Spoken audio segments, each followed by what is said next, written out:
Assalamualaikum warahmatullahi wabarakatuh. Hai, saya Ali Agus, biasa disapa Lia. Saya dari program studi Ilmu Komunikasi semester 3.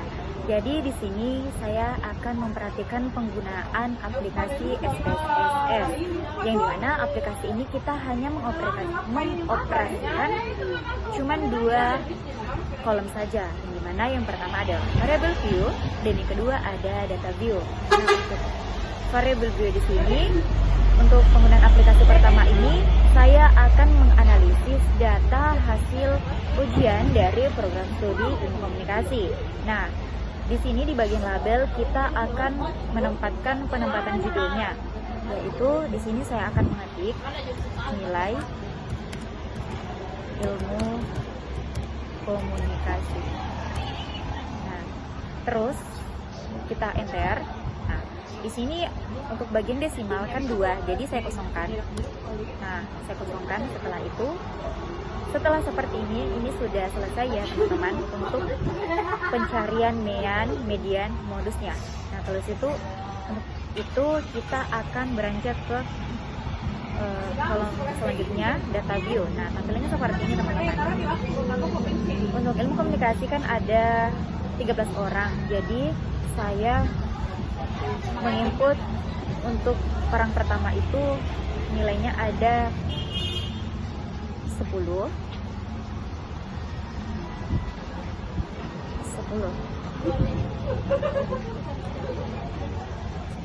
Oke. Terus yang kedua 10. Ketiga 30. Keempat 40. Untuk orang kelima 50. Untuk orang keenam 60. Untuk orang ketujuh 70. Dan untuk orang ke-8 80. Kemudian untuk orang ke-9 90. Untuk orang ke-10 ada 100. Sisa 3 orang lagi. Di sini 11 ya.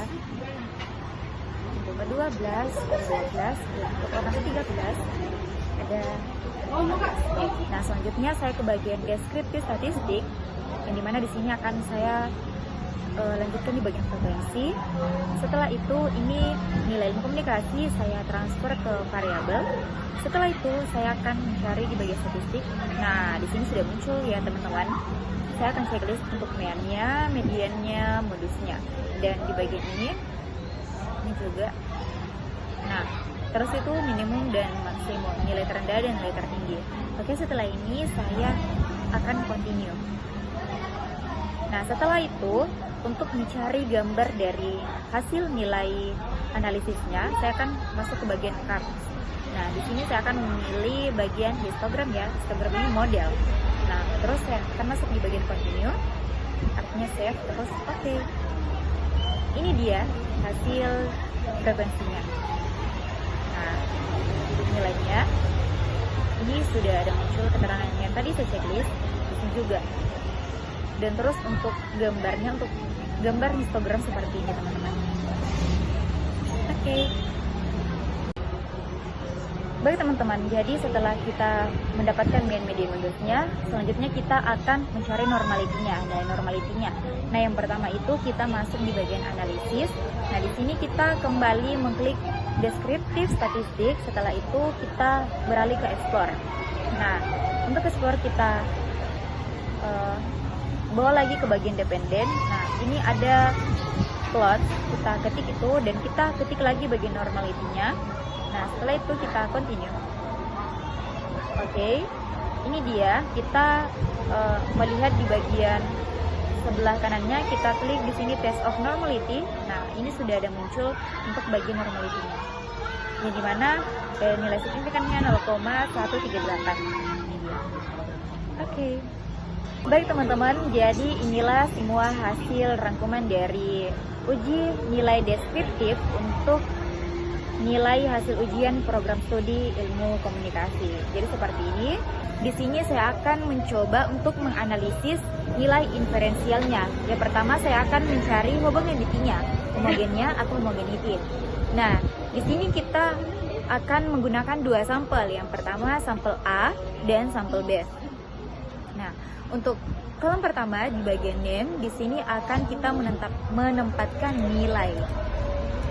Terus untuk yang kedua ada kelompok.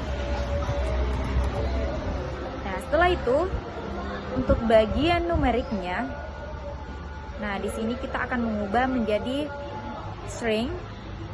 Oke. Nah, untuk desimalnya di sini kita akan mengosongkannya ya, 0. Nah, untuk bagian labelnya di sini kita akan penempatan judul, yaitu tadi di sini saya akan menganalisis untuk hasil ujian dari program studi ilmu komunikasi. Jadi di sini saya akan mengklik nilai ilmu komunikasi. Nah, setelah ini kita akan mengambil di bagian values-nya. Nah, di sini adalah keterangan tabelnya. Untuk value artinya di sini A besar. Nah, untuk A berarti kita menggunakan sampel 1. Terus kita add, kita transfer. Nah, untuk sampel B kita akan menggunakan sampel 2. Sampel 2. Oke. Nah, ini tampilannya sepertinya teman-teman. Nah, selanjutnya saya akan beralih ke bagian data view. Nah, di sini kan tadi kita mengambil 2 sampel. Nah, yang pertama itu untuk di sini pengelompokan nilainya ya teman-teman. Untuk sampel A, saya akan menggunakan 5 orang saja. Di sini 10, 20,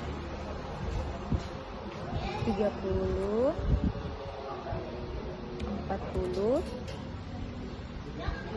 50, 60, 70, 80,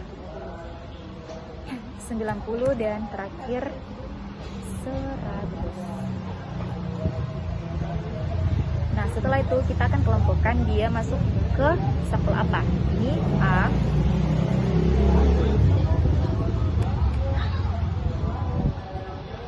Sampel A itu cuman 5 orang.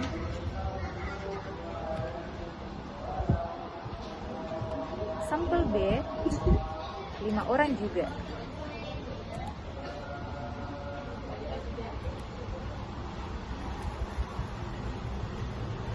Nah, setelah ini kita beralih ke bagian analisis. Bagian deskriptif statistik. Setelah itu kita masuk ke bagian explore. Nah, setelah itu kita akan mengeksplornya ke yang pertama, terus itu kelompok di bagian kolom kedua. Nah, setelah ini kita ketik bagian plots. Nah, di bagian plots ini kita ambil bagian bawah sekali. Nah, di sini. Kalau ini untuk Oke, continue. Oke. Nah, ini dia hasil dari homogeneity-nya. Nah, ini frekuensi homogeneity-nya. Nah, setelah itu selanjutnya kita beralih ke bagian analisis. Nah, kita akan mencari uji P-nya. Terus kita kelompokkan kembali. Ini kelompok di kolom kedua. Nah, terus ini different groups. Nah, untuk grup 1 kita pakai sampel A, 2 sampel B. Setelah itu continue. Setelah itu oke. Nah, terus kita cari nilai uji T-nya. Ada uji T-nya itu. Oh iya, ini dia guys. Grup statistik nilai T-nya. Ini hasil uji T-nya. Ini.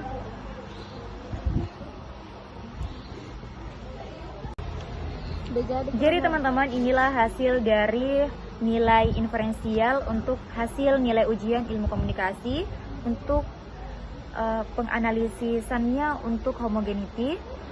Nah, ini dia untuk homogeneity-nya. Dan untuk nilai uji T-nya, ini dia teman-teman. Nah, ini dia.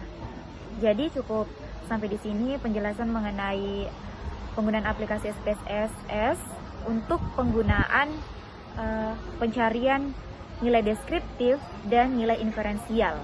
Sekian dan terima kasih. Saya akhiri. Assalamualaikum warahmatullahi wabarakatuh. Bye-bye. Audio Jungle.